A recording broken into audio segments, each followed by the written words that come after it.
ನನ್ನ ಕೊಲೀಗ್ ಪ್ರಶಾಂತ್ ನಾಥ್ ನೇರ ಸಂಪರ್ಕದಲ್ಲಿದ್ದಾರೆ. ಪ್ರಶಾಂತ್, ಬೆಳಗಾವಿ ಜಿಲ್ಲೆಯ ಮಾಜಿ ಕಾಂಗ್ರೆಸ್ ಅಧ್ಯಕ್ಷರಂತೆ ಅನೇಕ ವರ್ಷಗಳಿಂದ ಡಿ ಕೆ ಶಿವಕುಮಾರ್ ಅವರನ್ನು ಊಟಕ್ಕೆ ಕರೀತಿದ್ರಂತೆ. ಇವರು ಊಟಕ್ಕೆ ಹೋಗಿದ್ದಾರೆ, ಬಟ್ ಎಲ್ಲರಿಗಿಂತಲೂ ಕೊನೆಯವರಾಗಿ ಹೋಗಿದ್ದಾರೆ. ಡಿ ಕೆ ಶಿವಕುಮಾರ್ ಅವರು ಹೋಸ್ಟ್ ಮಾಡಿರುವ ಡಿನ್ನರಿಗೆ ಬರಬೇಕು ಅಂತ 80% ಶಾಸಕರುಗಳಿಗೆ ಮೆಸೇಜ್ ಹೋಗಿದೆಯಂತೆ.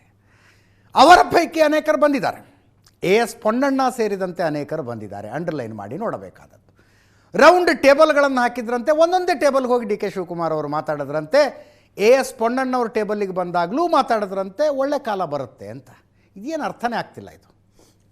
ಅಜಿತ್, ಇತ್ತೀಚಿನ ದಿನಗಳಲ್ಲಿ ರಾಜಕಾರಣ ಮತ್ತು ರಾಜಕಾರಣಿಗಳು ಒಂದು ಹೊಸದೊಂದು ಹೆಡ್ಲೈನ್ ಮ್ಯಾನೇಜ್ಮೆಂಟ್ ಅನ್ನೋದು ಮಾಡಬೇಕಾಗಿ ಬಂದಿದೆ. ನೀವು ಏನೇ ಮಾಡಿದರೂ ಕೂಡ ಅವತ್ತಿನ ದಿನ ಮಾಧ್ಯಮಗಳಲ್ಲಿ ನೀವೆಷ್ಟು ಸುದ್ದಿ ಆಗ್ತೀರಿ ಅನ್ನೋದು ಭಾಳ ಮುಖ್ಯ ಆಗುತ್ತೆ. ಎಸ್, ನನಗನ್ಸುತ್ತೆ 2 ಬ್ರೇಕ್ಫಾಸ್ಟ್ ಮೀಟಿಂಗ್ಗಳು ಏನು ನಡೆದವು ಮುಖ್ಯಮಂತ್ರಿ ಮತ್ತು ಉಪಮುಖ್ಯಮಂತ್ರಿಗಳ ನಡುವೆ, ಒಂದು ಇವ್ರ ಮನೆಯಲ್ಲಿ ನಡೀತು, ಒಂದು ಅವ್ರ ಮನೆಯಲ್ಲಿ ನಡೀತು. ಓಕೆ, ಅವು ಕೂಡ high command way of managing the headlines. Otherwise ಅದರಲ್ಲಿ ಏನಿತ್ತು, ಸಬ್ಸ್ಟೆನ್ಸ್ ಏನಿತ್ತು, ಏನೂ ಇರಲಿಲ್ಲ. ಸಬ್ ಠೀಕ್ ಹೇ ಅನ್ನೋದು ತೋರಿಸೋದು ಬೇಕಾಗಿಲ್ಲ. ಓಕೆ, ನೀವು ಇಡೀ ದಿನ ಸಿದ್ದರಾಮಯ್ಯನವರು ಮತ್ತು ಡಿ ಕೆ ಶಿವಕುಮಾರ್ ಜೊತೆಗೆ ತಿಂಡಿ ತಿಂತಿದ್ದಾರೆ ಅಂತಕ್ಕಂಥದ್ದನ್ನು ಮಾಧ್ಯಮಗಳು ತೋರಿಸಿದ್ರು ಸಾಕು. ನಿಮಗೆ ಪ್ರಶ್ನೆ ಕೇಳತಕ್ಕಂಥ ಪ್ರಶ್ನೆಗಳು ಕಡಿಮೆ ಆಗ್ತವೆ.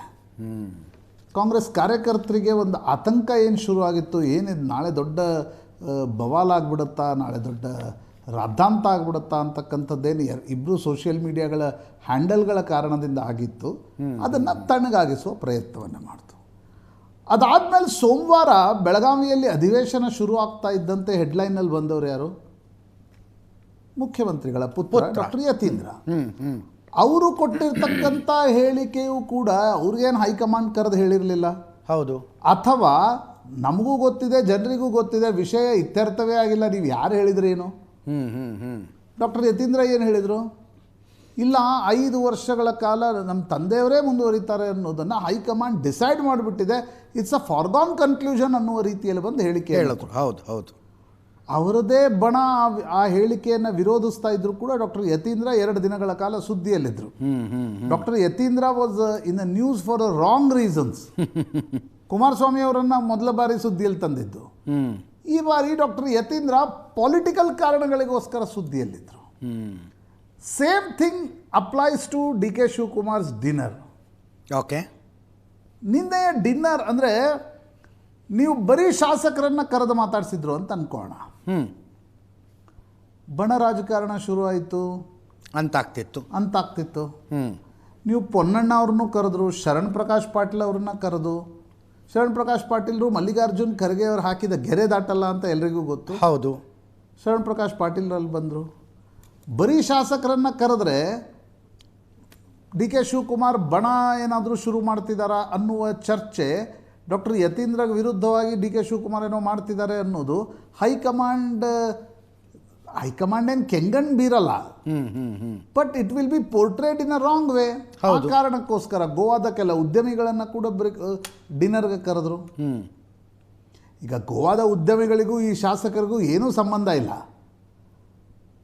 ಆದರೆ ಈ ಮೀಟಿಂಗನ್ನು ಕರೆದು ಇವತ್ತಿನ ಪೂರ್ತಿ ಹೆಡ್ಲೈನ್ ಮ್ಯಾನೇಜ್ಮೆಂಟ್ ಯಾರ ಪರ ವಿರುದ್ಧ ಅಂತಿಲ್ಲ, ಇದರಲ್ಲಿ ಯಾರು ಬರ್ತಾರೆ ಅನ್ನೋದಷ್ಟೇ, ಯಾರು ಸುದ್ದಿಯಲ್ಲಿದ್ದಾರೆ.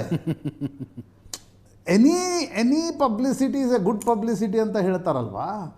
ಇವತ್ತಿನ ರಾಜಕಾರಣದಲ್ಲಿ 2 ಬಣಗಳು ಮಾಡ್ತಾ ಇರ್ತಕ್ಕಂಥ ಪ್ರಯತ್ನ ಏನು, ನಾವು ಸುದ್ದಿಯಲ್ಲಿರಬೇಕು.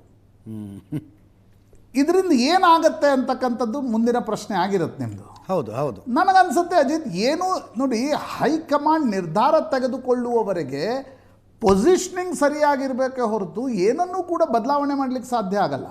ಓಕೆ, ಈಗ ನೀವು ಡಿನ್ನರ್ ಮೀಟಿಂಗ್ನಲ್ಲಿ 43 ಜನ ಶಾಸಕರನ್ನು ಕರೆದಾಕ್ಷಣ ಏನೋ ನಿರ್ಣಯ ಆಗ್ಬಿಡುತ್ತೆ ಅಂತಕ್ಕಂಥದ್ದಿಲ್ಲ. ಆದರೆ ಡಿ ಕೆ ಶಿವಕುಮಾರ್ ಡಿನ್ನರ್ ಮೀಟಿಂಗನ್ನು ಕೂಡ ಕರಿಬಲ್ರು ಅಂತಕ್ಕಂಥ ಮೆಸೇಜ್ ಕೊಡಬೇಕಿತ್ತು. ಸಿದ್ದರಾಮಯ್ಯನವರು ಫಿರೋಜ್ ಸೇಠ್ ಮನೆಯಲ್ಲಿ ಅಹಿಂದ ನಾಯಕರ ಸಭೆಯನ್ನು ನಡೆಸೋದಾದರೆ, ಹೌದು, D K Shivakumar can also have a dinner gala in Belgaum. ಅಂದರೆ ಹೈಕಮಾಂಡನ್ನು ಒಂದು ರೀತಿ ಪಾಟ್ ಬಾಯ್ಲಿಂಗ್ ಸಿಚುವೇಶನ್ನಲ್ಲಿಡೋದು, ವಿಷಯ ಮತ್ತು ಹೈಕಮಾಂಡ್ ಎರಡನ್ನೂ ಕೂಡ. ಎಸ್ ಎಸ್ ಸ್ವಲ್ಪ ಮಟ್ಟಿಗೆ ತಣ್ಣಗಾದರೂ ಕೂಡ ಹೈಕಮಾಂಡ್ ಇನ್ನೊಂದು 15 ದಿನ 20 ದಿನ 1 ತಿಂಗಳು ಮುಗುಮಾಕು ಸುಮ್ಮನೆ ಕುಳಿತುಕೊಂಡ್ಬಿಟ್ರೆ ಆ ಕಾರಣಕ್ಕೋಸ್ಕರ ಎರಡೂ ಬಣಗಳು ಆ ಪ್ರಯತ್ನವನ್ನು ಮಾಡ್ತಾ ಇವೆ ಅಂತ ಅನ್ಸುತ್ತೆ. ಒಂದು ಕಡೆ ಸಿದ್ದರಾಮಯ್ಯನವರ ಬಣ ನಥಿಂಗ್ ವಿಲ್ ಹ್ಯಾಪನ್, ಸಿದ್ದರಾಮಯ್ಯನವರ ಪುತ್ರ ಬಣ ಏನು ಅದನ್ನು ಹೇಳ್ತಾ ಇಲ್ಲ ಮೊದಲಿನ ಥರ. ಸಿದ್ದರಾಮಯ್ಯನವರ ಪುತ್ರ ಏನು ಹೇಳ್ತಿದ್ದಾರೆ, nothing will happen, everything is okay, my father will continue for next 5 years. D K Shivakumar ಏನನ್ನೂ ಮಾತಾಡ್ತಿಲ್ಲ. ಇಲ್ಲಾಂದರೆ ನನಗೆ ಹೇಳಿ, ಇತ್ತೀಚಿನ ದಿನಗಳಲ್ಲಿ ಡಿ ಕೆ ಶಿವಕುಮಾರ್ ಮುಖ್ಯಮಂತ್ರಿಗಳನ್ನು ಬಿಟ್ಟು ಯಾವ ಲಂಚ್ ಡಿನ್ನರ್ ಸಭೆಯಲ್ಲಿ ಹೋಗಿ ಪಾಲ್ಗೊಂಡಿದ್ರು? ಇಲ್ಲ. ಹೌದು. ಕಳೆದ 2.5 ವರ್ಷಗಳಲ್ಲಿ ನನಗೊಂದು ನಿದರ್ಶನವನ್ನು ಹೇಳಿ. ಡಿ ಕೆ ಶಿವಕುಮಾರ್ ತನ್ನ ಬಣದ ಅಥವಾ ತನ್ನ ಬಣದ ಅಲ್ಲದ ಕೆಲ ಶಾಸಕರು ಸಚಿವರನ್ನು ಊಟಕ್ಕೆ ಕರೆದಿದ್ದಾರೆ, ಅಲ್ಲಿ ಮುಖ್ಯಮಂತ್ರಿಗಳನ್ನು ಕರೆದಿಲ್ಲ ಅನ್ನುವ ಉದಾಹರಣೆಗಳು ಎಷ್ಟಿವೆ? ಇಲ್ಲ ಇಲ್ಲ. ಈಗ ಯಾಕೆ ಕರೀತಾ ಇದ್ದಾರೆ? ಬಿಕಾಸ್ ಈಗ ಕರೆದ್ರೆ ಆ ಒಂದು ಪೊಸಿಷನಿಂಗ್ ಏನಿದೆ, ಆ ಒಂದು ಪೋಸ್ಚರಿಂಗ್ ಏನಿದೆ, ಅದಕ್ಕೆ ಪೂರಕವಾಗಿ ಕೆಲ ಚಟುವಟಿಕೆಗಳು ನಡೆದಿವೆ ಅಂತಕ್ಕಂಥದ್ದನ್ನು ತೋರಿಸ್ಬೋದು ಅನ್ನುವ ಕಾರಣಕ್ಕೋಸ್ಕರ. ಅದೇ ನನಗನ್ಸುತ್ತೆ ನೋಡಿ, ಅಂದರೆ ಪಾಲಿಟಿಕ್ಸನ್ನು ಹೊಸ ದೃಷ್ಟಿಯಿಂದ ಕೂಡ ನೋಡುವ ಅವಶ್ಯಕತೆ ಇದೆ. ನಿಮಗೆ 30-35 ವರ್ಷದ ಹಿಂದೆ ನಾವು ಸಂಯುಕ್ತ ಕರ್ನಾಟಕದಲ್ಲಿ ರಾಜಕಾರಣ ಓದ್ತಿದ್ವಲ್ಲ, ಆಗ ಪೇಪರ್ಗಳಿಗೆ ಆಹಾರ ಅನ್ನುವ ದೃಷ್ಟಿಯಿಂದ ರಾಜಕಾರಣ ನಡೀತಿತ್ತು. Okay okay. ಈಗಿನ ರಾಜಕಾರಣವನ್ನು ನೀವು ನೋಡಿ, ಟೆಲಿವಿಷನ್ ಮತ್ತು ಸೋಷಿಯಲ್ ಮೀಡಿಯಾಗಳಲ್ಲಿ ದೃಶ್ಯವನ್ನು ಹೆಂಗೆ ತೋರಿಸ್ಬೇಕು ಅನ್ನುವ ದೃಷ್ಟಿಯಿಂದ ರಾಜಕಾರಣ ನಡೆಯುತ್ತೆ. ಅಂದರೆ ನಾನು ಹೇಳೋದು, ನಾವು ಈಗಲೇ ನಿಷ್ಕರ್ಷಕ್ಕೆ ಬರಬೇಕಾಗಿಲ್ಲ, ಬಟ್ ಮೀಡಿಯಂಗಳ ದೃಷ್ಟಿಯಿಂದ ರಾಜಕಾರಣದಲ್ಲೂ ಕೂಡ ಗ್ರಾಮರ್ ಹೆಂಗೆ ಚೇಂಜ್ ಆಗುತ್ತೆ ಅನ್ನೋದಕ್ಕೆ ಇದು ಉದಾಹರಣೆ ಇದೆ. ಕರೆಕ್ಟ್. ಅಂದರೆ ಈಗ ನಾನು ಮೊನ್ನೆ ಬ್ರೇಕ್ಫಾಸ್ಟ್ ನಡೆದಾಗ ಅನ್ಕೋತಾ ಇದ್ದೆ, ನಾವೊಂದು 5 ಗಂಟೆ ಲೈವ್ ಕೂತಿದ್ವಿ ಅಜಿತ್. ನಾನು ಇರಲಿಲ್ಲ ಅವತ್ತು. ನೀವು ಅವತ್ತು ಇರಲಿಲ್ಲ. 5 ಗಂಟೆ ನಾನು ಕೂತಾಗ ನನಗೆ ಅನಿಸ್ತಾ ಇತ್ತು, ಆ್ಯಕ್ಚುಲಿ ಏನೂ ಆಗಲ್ಲಲ್ಲ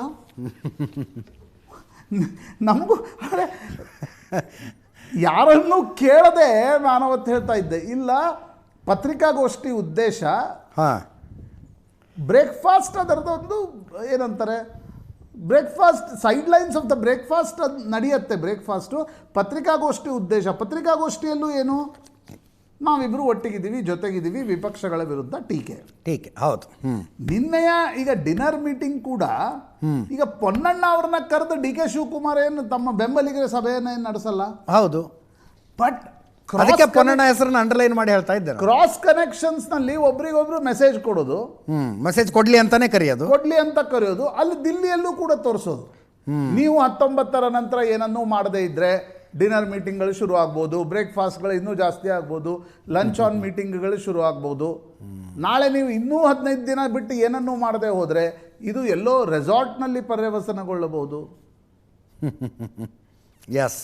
ಅದು ಈಗ ನವೆಂಬರ್ 20ರ ನಂತರ ಡಿ ಕೆ ಶಿವಕುಮಾರ್ ಅದು ಮಾಡದೇ ಹೋಗಿದ್ರೆ ಅವ್ರಿಗೆ ಬ್ರೇಕ್ಫಾಸ್ಟ್ ಮೀಟಿಂಗ್ ಆಗ್ತಿರ್ಲಿಲ್ಲ. ಹೌದು ಹೌದು. ಬಟ್ ಬ್ರೇಕ್ಫಾಸ್ಟ್ ಮೀಟಿಂಗ್ ಮುಗಿತದು. ಈಗ ಈ ಒಂದು ವಿಷಯವನ್ನು ಪಾಟ್ ಬಾಯ್ಲಿಂಗಲ್ಲಿ, ಅಂದರೆ ಸದಾಕಾಲ ಬಿಸಿ ಇಟ್ಟರೆ ಮಾತ್ರ ಹೈಕಮಾಂಡ್ ಡಿಸೆಂಬರ್ 19ರ ನಂತರ ಅಟ್ಲೀಸ್ಟ್ ನಿಮ್ಮನ್ನು ಕರೆದು ಮಾತಾಡಿಸಿ ಒಂದೇನನ್ನಾದರೂ ಬಗೆಹರಿಸ್ತಕ್ಕಂಥ ಪ್ರಯತ್ನವನ್ನು ಮಾಡುತ್ತೆ. ಆ ಕಾರಣಕ್ಕೋಸ್ಕರ ಎರಡೂ ಬಣಗಳು, ಅದರಲ್ಲೂ ಡಿ ಕೆ ಶಿವಕುಮಾರ್ ಬಣ ಹೆಚ್ಚು ಆಕ್ಟಿವ್ ಆಗಿ ಸಕ್ರಿಯವಾದಂತೆ ಕಾಣ್ತಾ ಇದೆ. ಒಂದು ಕಡೆ ಸಿದ್ದರಾಮಯ್ಯನವರಿಗೆ ಡಿಫೆನ್ಸಿವ್ ಬ್ಯಾಟಿಂಗ್ ಆಡ್ತಕ್ಕಂಥ ಅವಶ್ಯಕತೆ ಇದ್ರೆ, ಡಿ ಕೆ ಶಿವಕುಮಾರ್ಗೆ ಅಫೆನ್ಸಿವ್ ಬ್ಯಾಟಿಂಗ್ ಆಡುವ ಅವಶ್ಯಕತೆ ಇದೆ. ಇಬ್ರು ಆ ಒಂದು ಪ್ರಯತ್ನವನ್ನ ಮಾಡ್ತಿದ್ದಾರೆ ಅಂತ ಅನ್ಸುತ್ತೆ.